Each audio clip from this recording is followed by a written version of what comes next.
Colonel North, of course, behind there is his counsel, Brendan Sullivan, and behind him other members of his legal team from a very high-powered and well-known Washington law firm, and with him members of his family, but particularly his wife is there. The hearing will please come to order. Life magazine earlier this week says that this crisis and all the pressure has brought them closer together. Colonel North, I asked you before we broke about a number of particular individuals and whether they were aware of the Hawk shipment in November of 1985.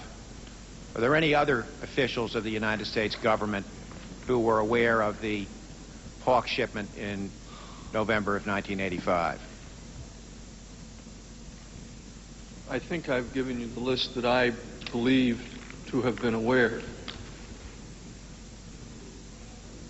Were any officials at the Department of Defense aware that 18 Hawk missiles or some number of Hawk missiles had actually been shipped by Israel to Iran? Again, I believe that they may have, I believe that they may well have been, because I think I made several efforts to coordinate with them the replenishment of of the Hawks. I think I had a discussion, if I remember properly, with DoD officials about both Hawks and TOWs. And I wouldn't be asking them about Hawks if they hadn't already been ordered up as a need for replenishing. But, I'm a little concerned I'm leaving the wrong impression, because I honestly think that all of us who were engaged in this activity were looking for the right way of doing things, that there was no intent to avoid, in any way violate the Arms Export Control Act, and that if there was confusion within the DoD over how I was going about it, it was because of my own ignorance in not knowing the right way to start. And I want to come back to the finding issue as why we arrived at using the Economy Act procedures for that whole business. I mean, much of the confusion that may exist out there may simply have been because when this kid was told to find a way to replenish things, I didn't know how to go about doing it. And in fact, it wasn't until the latter part of January that a real methodology was proposed. Just want to make sure my question is simply who in the Department of Defense was told that there had actually been a shipment, if anybody? An unrefreshed, long time ago memory would tell me that I probably talked about that delivery with Mr. Cook, possibly with General Powell, possibly with Mr. Armitage. How about Mr. Regan? I did not discuss this with Mr. Regan. The Vice President? Not with the Vice President. Anyone else you can think of? No. Colonel North, I'm going to shift topics now and ask you some questions about the support of the Contras. And I take it that prior to sometime in the fall of 1984, CIA was principally responsible for our support of the Contras. And sometime in October of 1984, Congress passed what has been referred to in these hearings and elsewhere as the Boland Amendment, which provided that no funds available to Department of Defense or the CIA or any other department or agency involved in intelligence activities may be spent in support of the Contra's military or paramilitary effort. I haven't finished my question yet. I know. May I just address one question to you, sir? Are we going to come back to what eventually happens on replenishment, on Hawks, TOWs, and other things? Because I think it's important. I mean, if we really want to get what I did and what I know others did in that process, I think it's important that we eventually come back to that. You can rely on it. Thank you.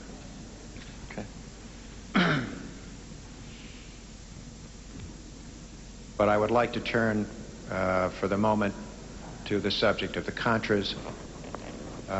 Following the enactment of the Boland Amendment, and I think there's been some evidence here that in explaining the meaning of the amendment to the House of Representatives immediately prior to its enactment, Congressman Boland himself stated that this ended U.S. support for the war in Nicaragua.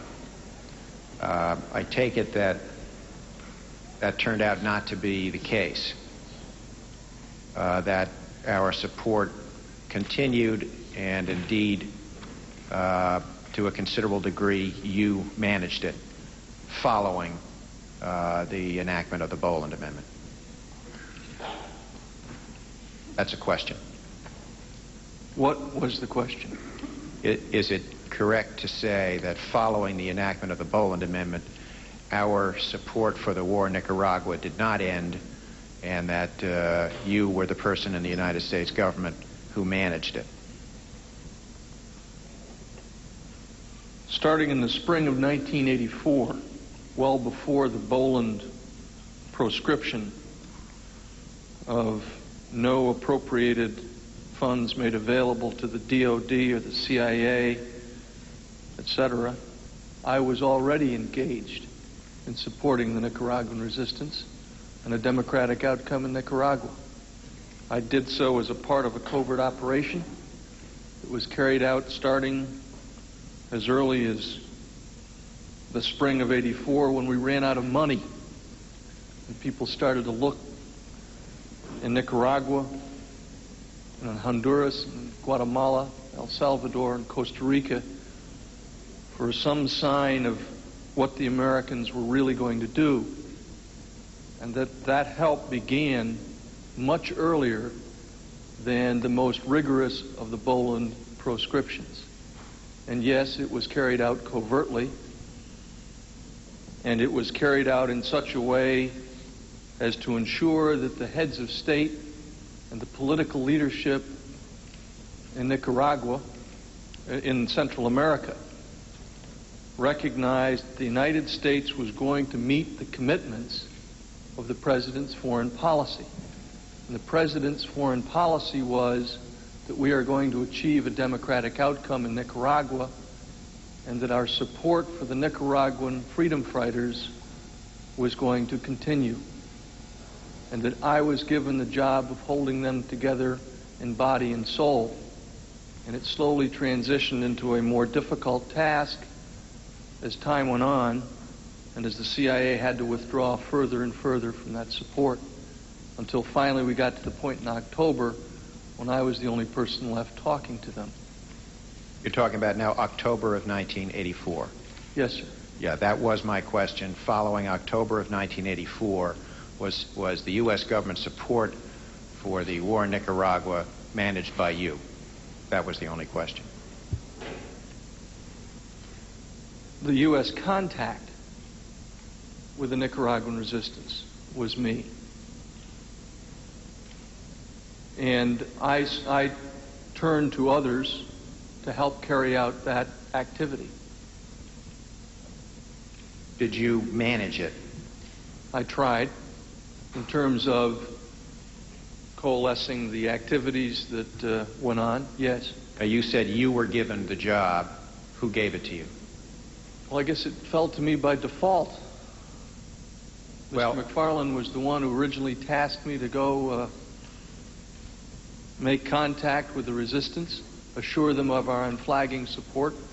I made a trip in the spring of 1984 to that effect, and it basically just persisted thereafter.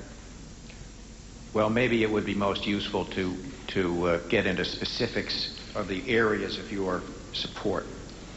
I take it one area of your support was to endeavor to raise money from sources other than the U.S. Treasury. That's correct. Boland proscriptions did not allow us to do so. And so we sought a means of complying with those Boland proscriptions by going elsewhere for those monies. And you went to foreign countries? I did not physically go to those foreign countries. Representatives of Foreign countries and I had discussions about those matters, yes. You asked them for money? A vote is now in progress in the United States Senate, and accordingly, members of the Senate will have to absent themselves. Please proceed. And you asked them for money for the Contras? Well, I want to be a little bit more specific about that. I don't recall going hat in hand to anybody asking for money. I do recall sitting and talking about how grateful this country would be if the issue that they had discussed with others were indeed brought to fruition. For example, a representative of country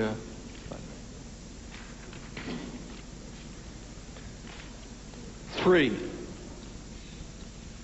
and I met, and we talked about an issue that had been raised with him beforehand by others outside the government, and I told him I thought that was a dandy idea, and I told him where he could send the money, and he did so. Before we get into the specifics, and I am going to ask you more about Country 3 in a minute, Mr. McFarland has testified that he gave you instructions not to solicit money from foreign countries or private sources. Did he give you those instructions? I never carried out a single act, not one, Mr. Niels, in which I did not have authority from my superiors. I haven't, in the 23 years that I have been in the uniformed services of the United States of America, ever violated an order. Not one. But that wasn't the question. The question was... That is the answer to your question. No, the question was, did Mr. McFarland give you such instructions? No. I never heard those instructions.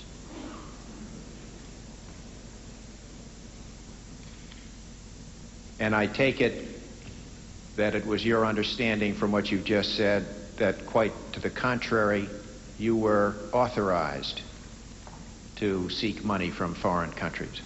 I was authorized to do everything that I did. Well, again, that isn't the question yet. I was authorized to have a meeting, in this particular case in specific, by Mr. McFarland for the purpose of talking to the man about a suggestion that had been made to him by others, and to encourage that process along, and I did so. I had already provided to Mr. McFarland a card with the address of an account, an offshore account which would support the Nicaraguan resistance.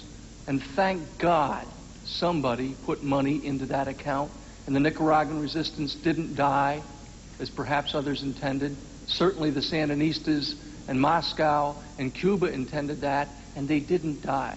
They grew in strength and numbers and effectiveness as a consequence.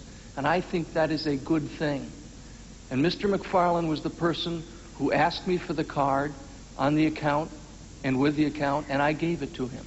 And I don't know who he gave it to, but whoever he gave it to gave a lot of money. I don't know if Mr. McFarland asked that person for the money or not. I did not go to the representative of Country 3 and ask him for money.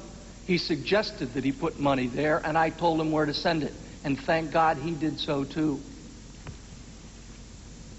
I take it you're saying not only did Mr. McFarland